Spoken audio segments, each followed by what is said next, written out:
13 नवंबर 2009 को एक मूवी आती है जिसका नाम था 2012। इस मूवी में दिखाया गया कि 2012 में किस तरह से दुनिया खत्म हो जाएगी। ये मूवी बेस्ड थी एक भविष्यवाणी पर जिसके अनुसार 2012 मानव जाति का पृथ्वी पर आखिरी साल था। पर यह भविष्यवाणी की किसने और इसके पीछे क्या राज था? हेलो गाइस, आप सभी का स्वागत है मेरे यूट्यूब चैनल पर। आज हम जानने वाले हैं 2012 में दुनिया खत्म हो जाएगी इस बात के पीछे के राज को। इस भविष्यवाणी का कारण था माया सभ्यता का कैलेंडर, जिसकी लास्ट डेट 21 दिसंबर 2012 थी। इस सभ्यता के लोग वैज्ञानिक और तकनीकी रूप से इतने ज़्यादा समर्थ थे कि जब ये बात आर्कोलॉजिस्ट को पता चली कि माया सभ्यता के द्वारा बनाए गए कैलेंडर की लास्ट डेट 21 दिसंबर 2012 है, तो उन्होंने ये बात मान ली कि शायद ये पृथ्वी का आखिरी साल होगा। क्या थी माया सभ्यता? क्या माया सभ्यता और भारतीय सभ्यता में कोई कनेक्शन है? क्या माया सभ्यता के ही लोग को भारतीय कहा जाता है? माया सभ्यता की खोज जॉन स्टीफन और फेडरिक कैटरवुड ने 1830s और 1840s के दशक में की थी। जॉन स्टीफन पेशे से एक लॉयर थे, लेकिन वकालत में मन न लगने की वजह से और अपने ट्रैवलिंग के शौक के चलते उन्होंने यूरोप से मिडिल ईस्ट की यात्रा शुरू कर। वो अपने ट्रैवलिंग एक्सपीरियंस के बारे में बुक लिखा करते थे। अपने ट्रैवलिंग के शौक के चलते जॉन पहुंच जाते हैं सेंट्रल अमेरिका के जंगलों में, जहां वो खूबसूरत पहाड़ों पेड़ों को पार करके पहुंचते हैं जंगल के बीचों बीच, जहां उनकी नज़र पड़ती है एक बहुत ही ज़्यादा खूबसूरत मूर्ति पर। इसकी नक्काशी इशारा कर रही थी कि जैसे कि वो किसी पुरानी सभ्यता से हो।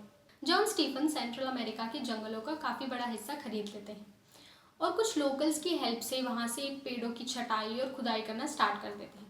खुदाई करने के काफ़ी समय के बाद वहाँ पर मिलती है एक अनदेखी और एक अनसुनी कहानी हजारों लाखों साल पुरानी सभ्यता की, जिस सभ्यता को नाम दिया गया माया सभ्यता।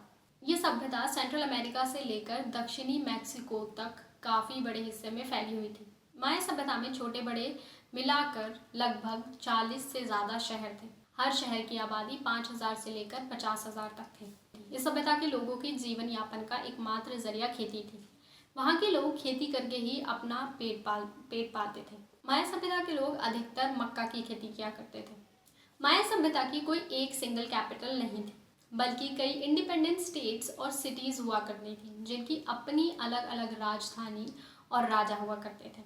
माया सभ्यता की लैंग्वेज को डिकोड कर पाना बहुत ही ज़्यादा मुश्किल था, क्योंकि इस सभ्यता में कोई अल्फ़ाबेट्स नहीं थे, बल्कि हर एक इवेंट को दर्शाने के लिए अलग अलग सिंबल्स हुआ करते थे। 1960 तक इस भाषा को समझ पाना बहुत ही ज़्यादा कठिन। 1960 में म्यूजियम में काम करने वाली एक महिला ने माया सभ्यता की स्क्रिप्ट को डिकोड कर लिया। उसने बताया कि माया सभ्यता में होने वाले हर इंसिडेंट्स किसी एक चित्र के माध्यम से दर्शाए गए हैं, जैसे मेंढक जन्म का प्रतीक है और दांत राज तिलक का। इस सभ्यता के लोग बारिश के देव इंद्रदेव और सूर्य देव की पूजा किया करते थे। इन देवताओं के सम्मान में कई प्रकार के मंदिर भी बनवाए गए, जिनमें सबसे ज़्यादा प्रसिद्ध है कुकलकन मंदिर, जिसमें 365 सीढ़ियाँ हैं जो साल के 365 दिन को दर्शाती हैं।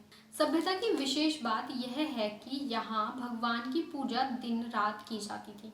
माना जाता है कि माया सभ्यता के लोग और भारतीय सभ्यता के लोगों में बहुत सी समानताएं हैं। दोनों सभ्यताएं प्रकृति की पूजा में विश्वास रखती हैं। दोनों सभ्यताओं में प्रकृति पूजा की जाती है। समान रूप से इंद्रदेव, सूर्यदेव और चंद्रदेव की पूजा की जाती है। दोनों ही सभ्यताओं में भगवान को प्रसन्न करने के लिए चढ़ावा चढ़ाया जाता है, अनुष्ठान किए जाते हैं। दोनों ही सभ्यताओं में स्वास्तिक जैसे चिन्ह पाए जाते हैं। दोनों ही सभ्यताओं में भव्य मंदिर बनाकर अपने इष्ट देव की पूजा करना बहुत महत्वपूर्ण माना जाता है। कहा जाता है कि माया सभ्यता की शुरुआत महाभारत काल के अर्जुन के मित्र माया ने की थी। माया वास्तुकला और गणित में बहुत ही ज़्यादा कुशल था और कहा जाता है कि शायद माया ने ही माया सभ्यता की शुरुआत की। आई होप ये वीडियो आपको पसंद आई हो, और अगर पसंद आई हो तो प्लीज़ लाइक शेयर सब्सक्राइब करें। तब तक के लिए बाय बाय।